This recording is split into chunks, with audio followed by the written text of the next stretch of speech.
Aujourd'hui, tu t'intéresses peut-être au monde de l'investissement, mais tu n'as peut-être pas encore investi tes premiers euros en bourse, car tout simplement, tu as peur de faire les erreurs que font les débutants et que j'ai faites également, et tu te dis peut-être que tu risques de perdre une grande partie de ton capital, etc. Et j'ai envie de t'avancer là-dessus, car je vais te citer 4 erreurs que j'ai faites lorsque j'ai commencé en bourse. Donc je vais te citer précisément pour mon cas à moi, car il faut bien comprendre que des erreurs que j'ai commises, ce sont des erreurs qui n'étaient pas en adéquation avec ma stratégie, et donc qui ont fait que ça n'allait pas. Sauf que peut-être que ces erreurs-là tireront à toi, etc.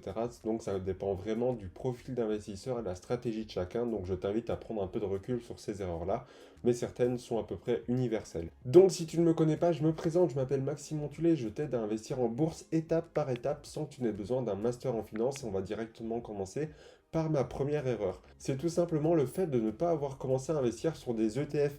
J'ai voulu directement investir sur des actions car c'est la chose que tout le monde connaît. C'est la chose entre guillemets la plus sexy de dire que tu détiens une action de Coca-Cola, de Apple, de Nike, etc. Ça fait bien de dire ça à tes amis, etc. Et c'est quelque chose dont tu sens fier d'appartenir à une marque. Sauf que le problème, c'est que j'ai découvert les ETF, mais que trop tard. Et c'est beaucoup mieux pour ma stratégie car je préfère en fait investir sur un panier d'actions plutôt que des actions individuelles. Car tout simplement, ça me permet de gagner en temps et en efficacité tout en répliquant des secteurs ou des indices qui me tiennent à cœur. Même si je garde encore des actions individuelles dans mon portefeuille, j'aime beaucoup et je privilégie même les ETF car ils me correspondent plus actuellement. Et je pense que beaucoup d'entre vous font cette erreur-là d'acheter des actions au lieu des ETF alors que leur stratégie conviendrait mieux à acheter des ETF car en fait, voilà, comme on le sait, les actions c'est la chose la plus connue. Mais en se renseignant un tout petit peu sur les ETF, vous allez très vite comprendre comment ça fonctionne. D'ailleurs, j'ai fait une vidéo à ce sujet pour t'expliquer les 3 ETF que je préfère qui s'affichera juste ici. Et enfin, on va passer à la deuxième erreur que j'ai commise. Donc, cette erreur, elle est très communément mise quand tu ne connais pas cette stratégie. C'est tout simplement de ne pas faire du DCA, du Dollar Cost Averaging. Pour t'expliquer dans les grandes lignes qu'est-ce que c'est tout simplement de dédier une somme chaque mois à investir. Donc, imaginons, tu veux mettre 100 euros tous les mois, le premier du mois, eh bien, tu ne dérogeras pas à cette règle.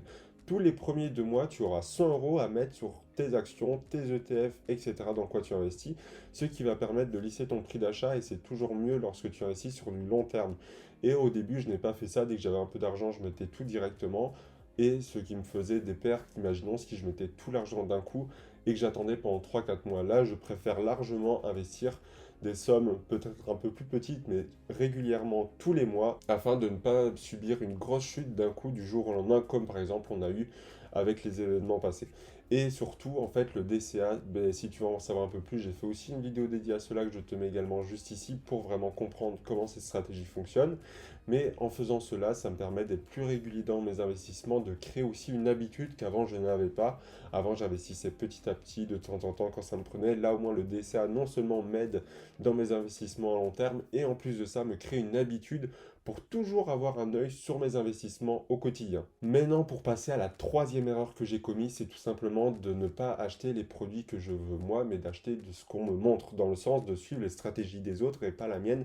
Et ça, c'est problématique car tu investis dans des choses que tu ne comprends pas forcément, que tu ne sais pas où tu investis, tu ne connais pas vraiment l'entreprise. Et ça a été mes erreurs au début, c'est d'aller dans des entreprises totalement inconnues pour moi car, soi-disant, entre guillemets, même si c'était le cas sur le graphique, apportaient de belles plus-values et etc. On voit beaucoup aussi dans les groupes Facebook des personnes qui t'invitent à acheter des petites actions que tu connais pas forcément du point de vue. Je te conseille pas du tout, si tu ne t'y connais pas en bourse, achète plutôt des actions que tu connais, que tu sais analyser. Si tu ne sais pas encore le faire, il y a aussi également une vidéo juste ici à ce propos-là.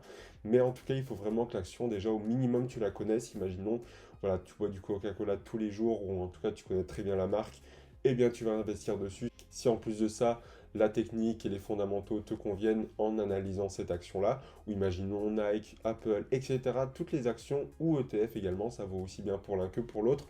Il faut que tu connaisses absolument dans quoi tu investis, c'est très important et ne pas suivre, ou en tout cas au début, les investissements qu'on te conseille via des vidéos YouTube, via des formations, etc. C'est au tout début en tout cas d'investir dans des actions que toi tu connais et par la suite tu pourras aller découvrir de nouveaux secteurs que tu ne connais pas encore forcément. Et enfin, la dernière erreur que j'ai commise à mes débuts, c'était de ne pas prioriser mon argent à investir. Qu'est-ce que ça veut dire? Eh bien tout simplement lorsque je recevais de l'argent, je dépensais tout et je ne mettais pas de côté au début pour investir dans le sens où, imaginons, tu reçois un salaire de 1500 euros par mois, et bien tu as dépensé tout ce salaire et à la fin du mois, tu espères avoir une petite somme pour investir. Là, le but c'est de faire l'inverse et tu vas investir dès que tu reçois ta paye avant d'acheter des choses superflues comme des vêtements, etc., dont tu n'aurais pas besoin. Là, le but, c'est vraiment de manger un peu, entre guillemets, sur les dépenses loisirs et superflues que tu peux avoir pour investir et prioriser dans tes investissements. Évidemment, ça ne veut pas dire ne plus payer tes factures, etc.,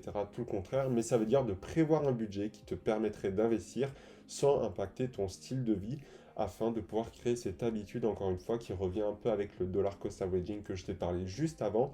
Ça va te permettre de créer une habitude, de mieux gérer tes dépenses et surtout de toujours avoir de l'argent à investir. Voilà, j'espère que cette vidéo t'aura plu et toi, dis-moi quelle est l'erreur que tu ne souhaites pas commettre ou que tu as peut-être commise au tout début.